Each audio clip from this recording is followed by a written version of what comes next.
were just in Sweden before the Tallinn gig. Yeah. As you might know, we have a healthy rivalry between Finns and Swedes. Yeah. Isn't it so that the Finns are the better audience than the Swedes? Yes, for us. But I think, at least the gig in Stockholm, we really got them in the end somehow. That was good. Yeah, it looked like, you could see all the way back, people were like, ah. So I think this Helloween tour was actually very good for us in this way, because we are doing some of the territories where Stratovarius has not been traditionally super big, and Sweden is one of them. Funnily enough, Stratovarius has never been super big in Sweden, and Germany has been a bit of a weak spot, so to speak.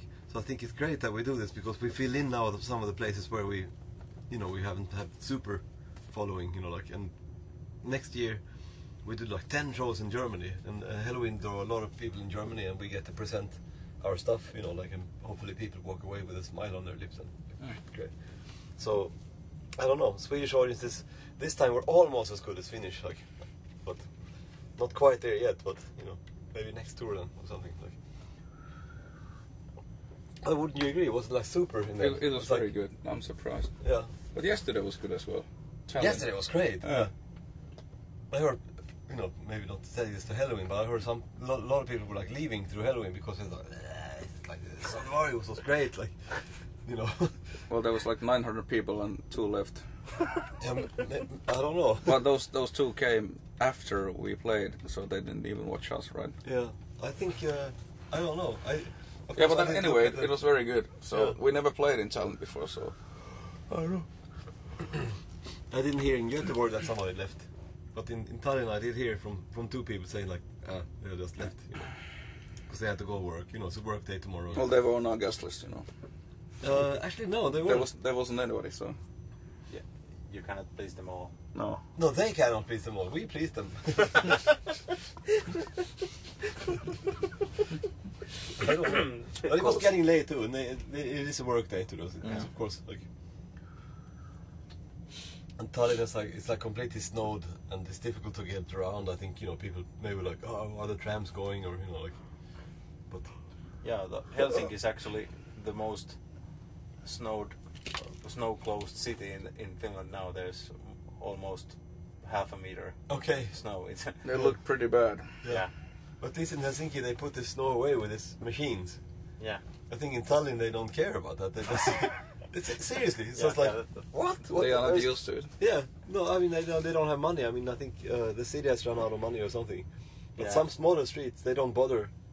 And on the sidewalks where you are supposed to walk, don't bother to put any snow away. So you have to walk in this much snow And those are quite. There's quite a lot smaller streets in Tallinn also.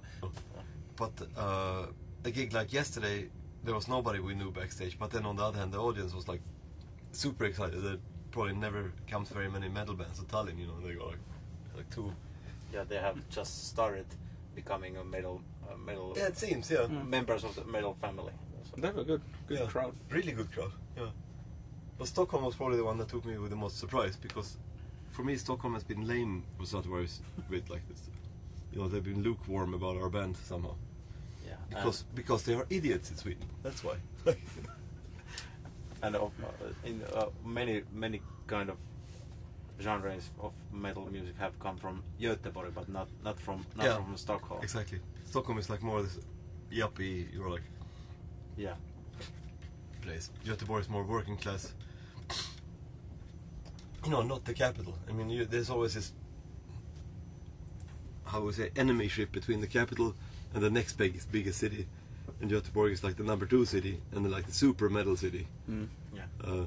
I think in Finland, Helsinki is also a metal city, but in Sweden, Stockholm is about a metal city as Kotka or something like that. I don't know. Stockholm is like the Kotka of Sweden when it comes to metal. I think Turku actually is. Maybe Turku. Turku is not so metal. Turku is like it's more like high culture in Finland. Yeah, maybe. So maybe it's like Turku then. Or maybe Kotka. Pietarsaari or Kokkola. Some exactly. from the show anyway. They're not so much in the metal. Yeah. And normally we have had not so many people in Stockholm. And this time, the place was pretty much sold out, and everybody was like super, like you could see all the way in the back, like. So I think we won them over there, which is, you know, one of the goals of the tour is like this type of strategic thing. Like we are not headlining, so it's a bit compromised. We can only play 1 hour. You know, not so much room on the stage. Yeah, we don't have all the lights. You know, we don't have maybe all the PA and all that stuff. It's a little bit compromised, but then on the other hand, we can go this 1 hour and just, you know, quick solid punch and then make an impression for a lot of people. Like, so that's a strategy. And in Stockholm it seems to have worked. What about the newer members of Stratovarius? How did you get them to play in Stratovarius? Well, it's easy. Now that we elders, we are cutting down on alcohol. We told them that you have to drink the same amount that we used to. So it's easy. Now they get 3 booze and, you know, it's like, no problema. Exactly. Just kidding, I mean. The average is the same. Yeah, it's still the same. So what was the question again? So that was. How did we get them? How did you get, or did they apply for? Can we play in Stratovarius? Well, first of all, Lauri played in my solo band before, because it was Jari Kainlainen, the ex-player from Stratovarius, who used to play in my band. But then Jari moved to Norway. Then I asked Lauri if he wants to play in my band, and then when Jari was out of the band, then we talked to Lauri and he was interested. And then when Tolkki was out of the band, then actually Lauri suggested Matias in the very beginning, because he the same, like just a couple of months earlier, or a month earlier, or a couple of weeks earlier, he played a gig at Tavastia Club. They were like a lot of these Finnish guitar players. That was like some Guitar Hero album, blah blah blah. Not Guitar Hero, but something similar. And then Matias was there, the first act, and Lauri told me he blew everybody off the stage. He played 10 minutes, and then everybody was like. So then at the time we were like thinking, we need a guitar player, and then Lauri suggested that guy. And then I actually met Matias a year before, but he was introduced as a producer to me, so I didn't know that he's that good guitar player. But then Jens checked the YouTube link, and then Jens said something, you referred this guy to some other famous Swedish guitar player. How was it? That's true actually. It's well, in both cases we asked them, and they didn't really ask us to be involved in this mess. But I remember I saw this Matthias videos. He had put some videos on YouTube, and I had the same feeling that I had with Yngve. Like, we really have to get this guy. Like, we could make some interesting stuff, you know, because it was like really, I think, really musical playing. And we just asked, and then he said yes. That's it. That's that. Like.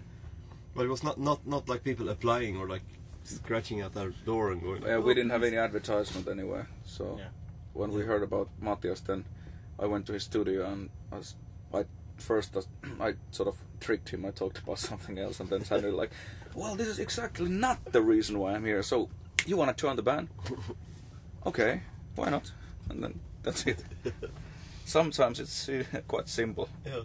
No, I think it's more of a question that we wanted to have these guys. Yeah. Of course, then you don't have to go through this thing like of people, you know, a bunch of people like sending demos. And yeah, exactly.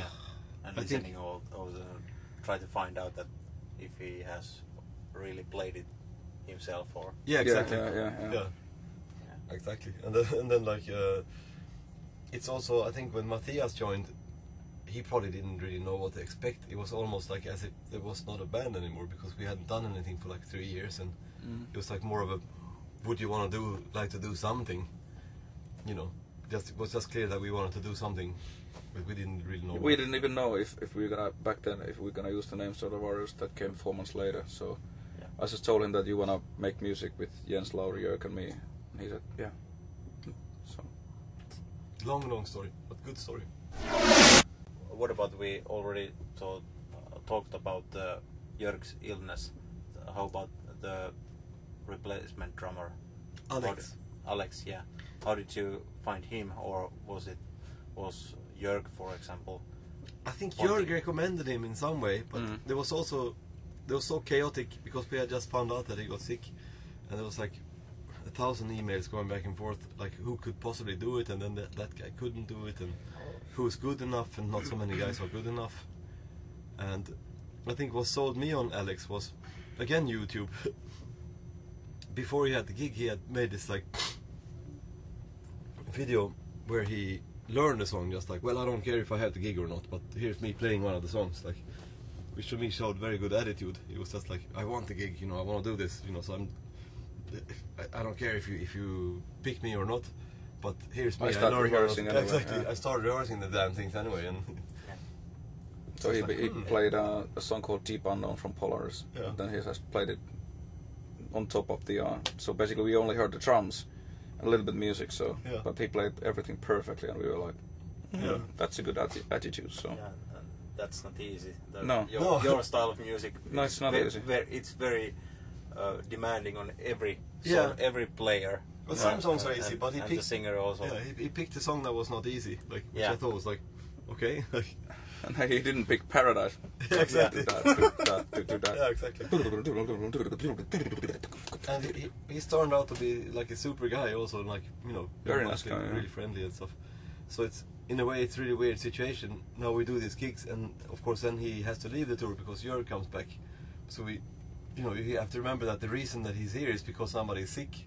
And it's actually sort of a sad thing, but it's also a happy thing in this. When he leaves, it's a sad thing and also a happy thing. Just like mixed emotions all around. Like, I think also for his reputation, like I think everybody in this band is gonna give him like a glowing review or like reference if he would ever need one. Like, because he did super good. He had like a week to get ready, put all his rest of his life on hold, get ready, get his kit together, drive to Dortmund from where he lived. So we rehearsed like four or 5 times. Yeah. And then just straight on the tour. Just so it's been quite hectic. Super baby eating professional, even though he's like a nice guy.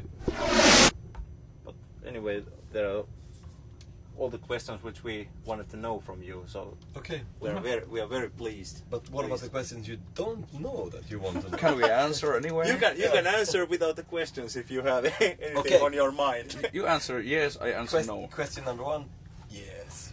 Then 5 times no. Question number 3. It's like a multiple question follow-up quiz. It was this Uno Turhapuro movie. Like, just say 5 times yes, and how was it 4 times no? Yeah. Was it Uno in Spain or something? Uno in Spain, I think. Yeah. Question number 6. I would kill him. Yeah. Question number 7. No. Yeah. And then probably. Yeah, exactly. And the question number 9. How do you expect me to know about that? Exactly. So now you have some. You can ask your own questions and then you can cut. You know, like. Yeah. Just many yes and no's. Yeah, exactly. We can make the. Are you flaming homosexual? Table. Yes.